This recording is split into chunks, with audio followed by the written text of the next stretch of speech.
नमस्कार। शुरुआत करते हैं बड़ी खबर के साथ। लखनऊ में एनकाउंटर हुआ है। क्राइम ब्रांच और बदमाशों के बीच मुठभेड़ हुई है।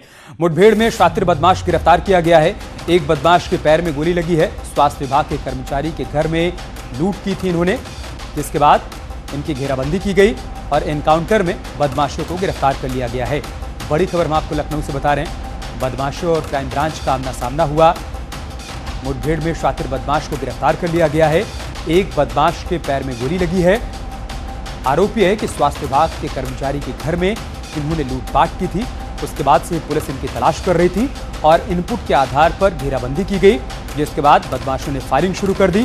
क्राइम ब्रांच की टीम ने भी फायरिंग की, जिसमें बदमाशों को गिरफ्तार कर लिया गया। संवाददाता ऋषभ मणि हमारे साथ जुड़ चुके हैं। ऋषभ, क्या जानकारी है? अमित, देखिए 3 दिन पहले लखनऊ में एक सनसनीखेज वारदात हुई थी, जिसमें एक स्वास्थ्य कर्मी के घर में उनके 2 मासूम बच्चों को बंधक बनाकर लूट की गई थी। लाखों के जेवरात और नकदी की लूट की गई थी। उसके बाद से ही उस वारदात को चुनौती मानते हुए लखनऊ पुलिस कमिश्नरेट की क्राइम ब्रांच की टीम आरोपियों की गिरफ्तारी के लिए सक्रिय हो गई थी, जिसके बाद आज ये इनपुट मिला था कि ऋषभ, आप बने रहे हमारे साथ। ये बदमाश है। लखनऊ के कमिश्नर सुजीत पांडे भी हमारे साथ इस वक्त जुड़ चुके हैं। सुजीत पांडे जी, क्या जानकारी है एनकाउंटर को लेकर?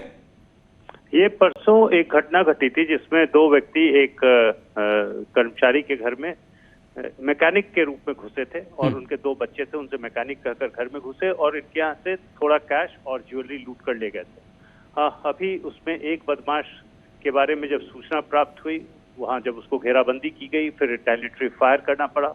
उसमें इसको गोली लगी है, सीरियस है, इसको ट्रॉमा सेंटर भेजा गया है और जो ज्वेलरी लूटी गई थी वह रिकवर हो गई है और दूसरे बदमाश की तलाश में लोग लगे हुए हैं। यह क्राइम ब्रांच और मरियाऊ पुलिस के साथ एंगेजमेंट हुआ था। पुलिस एंगेजमेंट जो हुआ है उसमें इस बदमाश को गोली लगी है। यह रहने वाला सीतापुर का है, वीरेंद्र नाम है इसका और इसकी क्रिमिनल हिस्ट्री है। पहले भी यह लूट में गया हुआ है एंड वेपन के साथ पकड़ा गया था। तो he is a good criminal.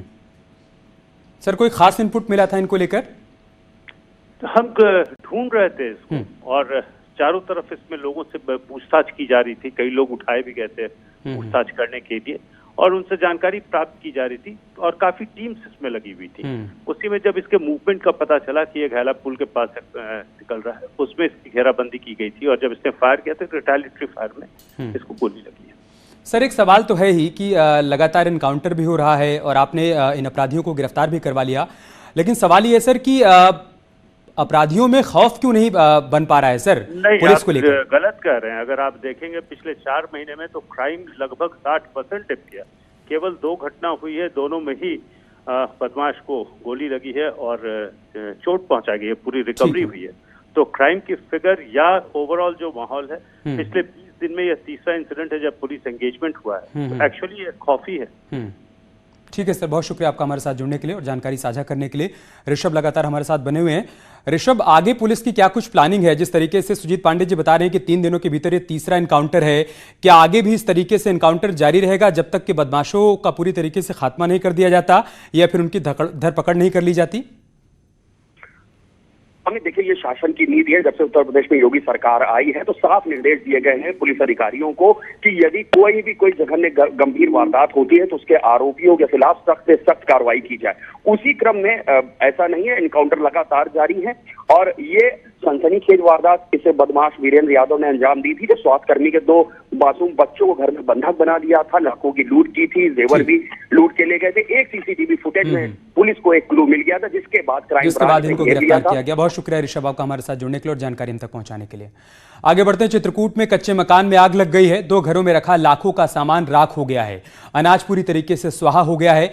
जान जोखिम में डालकर ग्रामीणों ने आग बुझाने की कोशिश की। कड़ी मुशक्कत के बाद आग पर काबू पाया जा सका है। दमकल विभाग की मदद से आग पर काबू पाया गया। चित्रकूट की तस्वीरें हम आपको दिखा रहे हैं, जहां पर एक घर में आग लगी और देखते देखते आग फैलती चली गई। एक बड़े हिस्से को आग ने अपनी चपेट में ले लिया। भारी नुकसान हुआ है। बताया जा रहा है कि अनाज इसमें जलकर स्वाहा हो गया है। मौके पर मौजूद लोगों ने फौरन ही आग बुझाने की कोशिश की। दमकल विभाग को भी इस बात की जानकारी दी गई। टीम मौके पर पहुंची और ग्रामीणों के सहयोग से आग बुझाने की कवायद शुरू हुई, लेकिन तब तक काफी नुकसान हो चुका था। बताया जा रहा है कि घंटों की मशक्कत के बाद आग पर काबू पाया जा सका। हमारा 15-20 कुंटल गेहूं था एक घर में, 2 घर जले हैं और चावल भी रखे थे 2-3 कुंटल, दाल भी सर रखी थी, चना वगैरह इस तरह का साल भर का सब सारा जाम रखा था। शादी के सामान, मान के चलो शादी का सामान भी लेके बेड और रखे थे, वो भी जल गए सर। खबर गाजीपुर से, जहां पर ट्रांसफार्मर में आग लग गई। आग से मौके पर अफरा तफरी का माहौल दिखा। वहां पर मौजूद लोगों ने आग पर काबू पाया। जमानिया थाना क्षेत्र की घटना है। बड़ी खबर हम आपको गाजीपुर से बता रहे हैं। यहां पर ट्रांसफार्मर में आग लग गई। आग से मौके पर अफरा तफरी का माहौल दिखा। वहां पर जो लोग मौजूद थे उन्होंने किसी तरीके से आग पर काबू पाया। तस्वीर भी आप देखिए, ट्रांसफार्मर में कैसे आग लगी और धू कर पूरा ट्रांसफार्मर जलने लगा। मौके पर अफरा तफरी का माहौल दिखा, लेकिन जो लोग वहां पर मौजूद थे उन्होंने मुश्किल से आग पर काबू पाया। नोएडा अथॉरिटी में आग मामले की जांच के लिए प्रशासन ने कमेटी का गठन किया है। नोएडा अथॉरिटी की सीईओ ऋतु माहेश्वरी ने एसीईओ की अध्यक्षता में 6 अधिकारियों की एक कमेटी बनाई है, जो 1 हफ्ते के भीतर अपनी जांच रिपोर्ट सौंपेगी। दरअसल आज सुबह सेक्टर 6 स्थित नोएडा अथॉरिटी की बिल्डिंग में आग लग गई थी, जिससे महकमे में हड़कंप मच गया। आग के चलते इंडस्ट्री सेक्शन के अकाउंट विभाग को काफी नुकसान पहुंचा है। ऐसे में कई अहम दस्तावेजों के जलने की आशंका है। उत्तर प्रदेश पुलिस के सोशल मीडिया हेल्प डेस्क को फोन कर मुख्यमंत्री योगी आदित्यनाथ को उड़ाने की धमकी देने के मामले में एक और आरोपी को गिरफ्तार किया गया। इस मामले में महाराष्ट्र एटीएस और उत्तर प्रदेश एटीएस ने धमकी देने वाले शख्स को मुंबई से गिरफ्तार किया, जिसको ट्रांजिट रिमांड पर लेकर पुलिस पूछताछ कर रही है। इस पूछताछ में खुलासा हुआ है कि सीएम योगी को उड़ाने के बदले में युवक को 1 करोड़ रुपए देने का लालच दिया गया था। फिलहाल आरोपी ने पैसों का ऑफर देने वाले का नाम नहीं बताया है। और कानपुर में श्रमिक स्पेशल के यात्रियों ने हंगामा किया। यात्रियों को खाना फेंक कर देने का आरोप है। आईआरसीटीसी अधिकारियों पर लापरवाही बरतने का आरोप लगा है। सोशल डिस्टेंसिंग की जमकर धज्जियां उड़ाई गई। लोगों ने खराब खाने का भी आरोप लगाया है। इस बात की शिकायत की है। 2 तस्वीरें आप देखिए। एक तरफ यात्रियों को फेंक कर खाना दिया जा रहा है, जिससे सोशल डिस्टेंसिंग की धज्जियां उड़ रही हैं, और दूसरी तस्वीर आप देखिए, खाना लेने के बाद श्रमिकों की तरफ से शिकायत की गई है कि खाना ठीक नहीं था, उसकी गुणवत्ता ठीक नहीं थी, उनको खराब खाना परोसा गया है। तो पहली तस्वीर में आप देख सकते हैं कि लोग खाना लेकर इधर उधर भाग रहे हैं, जबकि दूसरी तस्वीर में लोगों के गुस्से की कहानी है। खराब खाना मिलने के बाद लोगों की शिकायत भी सामने आई है। यात्रियों के साथ आईआरसीटीसी के अधिकारियों पर धोखा देने का आरोप लगा है। इसके अलावा भी कानपुर में सोशल डिस्टेंसिंग की धज्जियां उड़ी हैं। ईद के दौरान कानून का जमकर उल्लंघन हुआ है। कब्रिस्तान में सैकड़ों की तादाद में लोग जमा हो गए। बड़ी संख्या में बच्चे भी साथ नजर आए। भीड़ के आगे पुलिसकर्मी भी बेबस नजर आए। बिना मास्क के यहां पर ज्यादातर लोग चहलकदमी करते हुए नजर आए।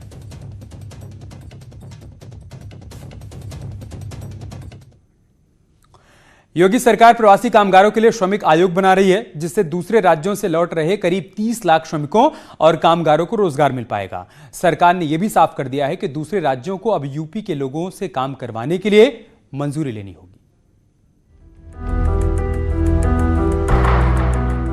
अब प्रवासी श्रमिकों और कामगारों के अच्छे दिन आने वाले हैं। माइग्रेशन कमीशन बनाने के ऐलान के बाद सीएम योगी और उनकी टीम 11 इसे धरातल पर उतारने की तैयारी में युद्ध स्तर पर जुट गई है।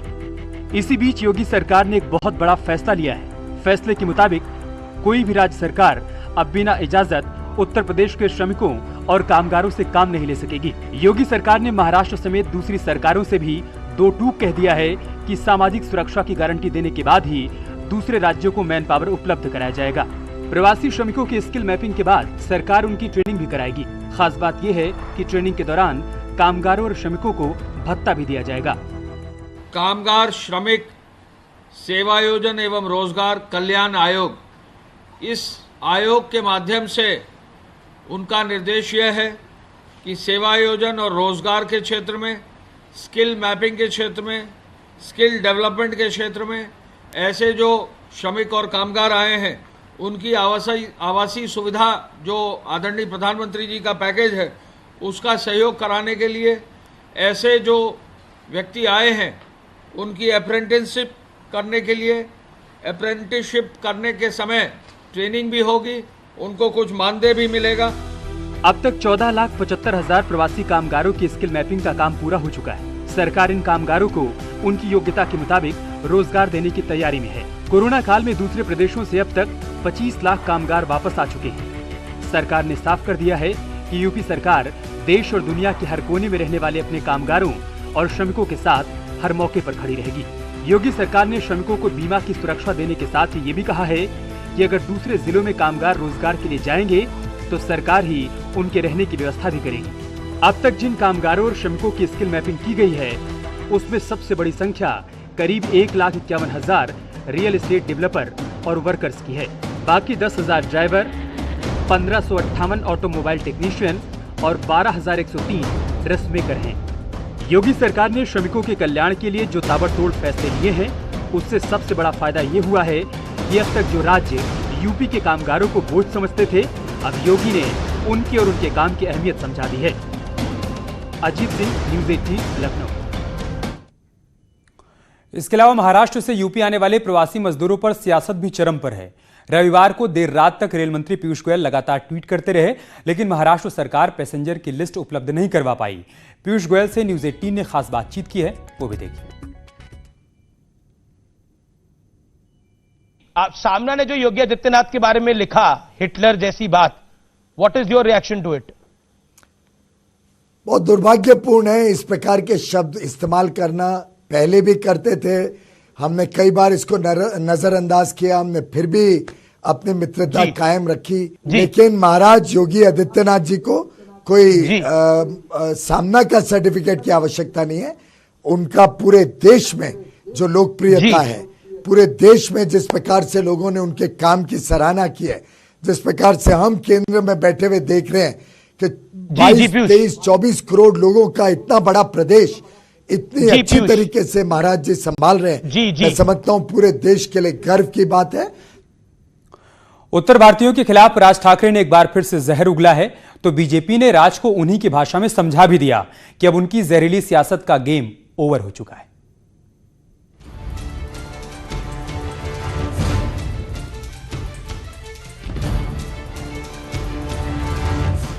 महाराष्ट्र में मजदूरों के नाम पर नफरत की राजनीति एक बार फिर शुरू हो चुकी है।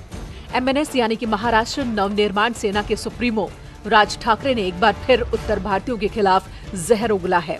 राज ठाकरे ने कह दिया कि बिना मंजूरी महाराष्ट्र में घुसने नहीं देंगे, मजदूरों को लौटने पर लेनी होगी मंजूरी, पुलिस के पास डॉक्यूमेंट फोटो जमा कराने होंगे, सरकार की मंजूरी के बाद ही कर सकेंगे काम।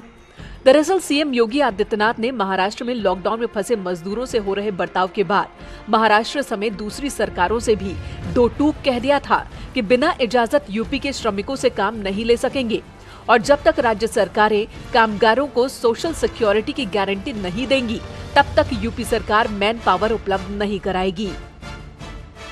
राज ठाकरे के बयान पर बीजेपी कह रही है उनकी नफरत की राजनीति का द एंड हो चुका है। श्रीमान राज ठाकरे जी, कान खोलकर सुन ले, महाराष्ट्र भारत का हिस्सा है और वहाँ पर हर तरह के लोग, कामगार हों, चाहे श्रमिक हों, चाहे और व्यापारी हों, अवश्य जाएंगे और इस तरह की अलगाववादी की राजनीति आपकी कभी सफल नहीं होगी। महाराष्ट्र सरकार में शामिल कांग्रेस ने राज ठाकरे के बयान पर अपना रुख साफ नहीं किया, लेकिन इसी बहाने बीजेपी पर हमला जरूर बोल दिया। उत्तर प्रदेश के सीएम के इस बयान के बाद कि यहाँ से जाने वाले महाराष्ट्र या किसी अन्य राज्य में जाने वाले लोगों को उस राज्य को यहाँ से मंजूरी लेनी पड़ेगी मजदूरों के लिए, अब ये इन्होंने एक पिंडोरा बॉक्स खोल दिया है। आज राज ठाकरे ने इससे उलट बात कह दी, कल की डेट में ये रार बढ़ेगी। अंततोगत्वा भारतीय जनता पार्टी तो हो सकता है अपनी राजनीति में, कुत्सित राजनीति में, निर्लज राजनीति में सफल हो, लेकिन इस पूरे प्रकरण में कहीं न कहीं उत्तर प्रदेश के मेरे मजदूरों का नुकसान होगा। लेकिन प्रगतिशील समाजवादी पार्टी ने राज ठाकरे को जमकर नसीहत दी है। देश राग से अलग अपनी डफली न बजाएं। 2,07,027 प्रति व्यक्ति आय वाले महाराष्ट्र के वो मुख्यमंत्री हैं और मजदूरों के सवाल पे महाराष्ट्र सरकार की पहले ही बहुत किरकिरी हो चुकी। बजाय मजदूरों की समस्या का समाधान करने के वे ऐसी छोटी और क्षुद्र राजनीति कर रहे हैं। पॉलिटिकल पंडित ये भी कयास लगा रहे हैं कि जिस तरह महाराष्ट्र सरकार ने उत्तर भारत के मजदूरों और कामगारों से बेरुखी दिखाई, उसके पीछे शिवसेना की मंशा ये भी हो सकती है कि बीजेपी का वोटर माने जाने वाले इस वर्ग को यहाँ से भेजकर उसके वोट बैंक को हमेशा के लिए उससे दूर कर दिया जाए। Bureau report, news 18। और इस बीच एक बड़ी खबर आ रही है। बीजेपी मोदी सरकार के 2.0 के 1 साल पूरे होने पर अभियान चलाएगी। कोरोना की वजह से डिजिटल कैंपेन चलाएगी बीजेपी। फेसबुक लाइव से संबोधित करेंगे जेपी नड्डा। हर स्तर पर वर्चुअल तरीके से रैली का आयोजन होगा। संवाददाता अनूप गुप्ता हमारे साथ जुड़ चुके हैं। अनूप, क्या जानकारी है, बताइए। बता दूं कि नरेंद्र मोदी सरकार जिनका दूसरा कार्यकाल है, उनका पहला साल पूरा हो रहा है। कोरोना महामारी है जिसकी वजह से बहुत बड़े तरीके से अभियान बीजेपी नहीं चला पाएगी, लेकिन वर्चुअल माध्यम से, डिजिटल माध्यम से पूरे देश भर में नरेंद्र मोदी सरकार की उपलब्धियों को जनता तक पहुंचाने का काम जो है वो बीजेपी करने जा रही है। इसके लिए बाकायदा सभी कार्यकर्ताओं को इसकी जानकारी दी गई है। साथ ही ये कहा गया है कि पूरी एहतियात बरतनी है। जेपी नड्डा इसको लेकर प्रेस वार्ता भी करेंगे, फेसबुक लाइव रहेगा जिसमें नरेंद्र मोदी सरकार की, और ये जो पूरा अभियान होगा उसमें आत्मनिर्भर भारत का थीम लिया गया है, जो पिछले दिनों प्रधानमंत्री नरेंद्र मोदी ने कहा था। जी, बहुत शुक्रिया अनूप, आपका हमारे साथ जुड़ने के लिए और जानकारी हम तक पहुंचाने के लिए। इसके अलावा कांग्रेस भी 28 मई को देश में ऑनलाइन कैंपेन चलाएगी। कांग्रेस कोरोना संकट में घिरे लोगों के मुद्दों को उठाएगी। सरकार सभी परिवारों को 10,000 रुपए अकाउंट में ट्रांसफर करे, ये मांग भी कांग्रेस की तरफ से की जा रही है। और जब ये कैंपेन चलाया जाएगा ऑनलाइन, तब भी इन्हीं तमाम बातों का जिक्र किया जाएगा।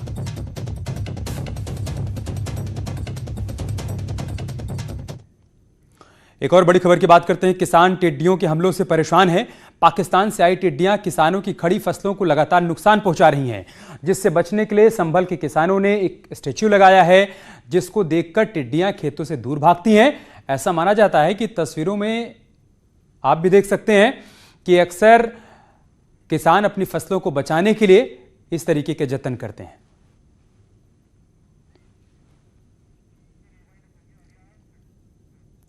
और चलिए, इसके साथ इस बुलेटिन में इतना ही। खबरें जारी हैं, आप बने रहिए हमारे साथ। नमस्कार।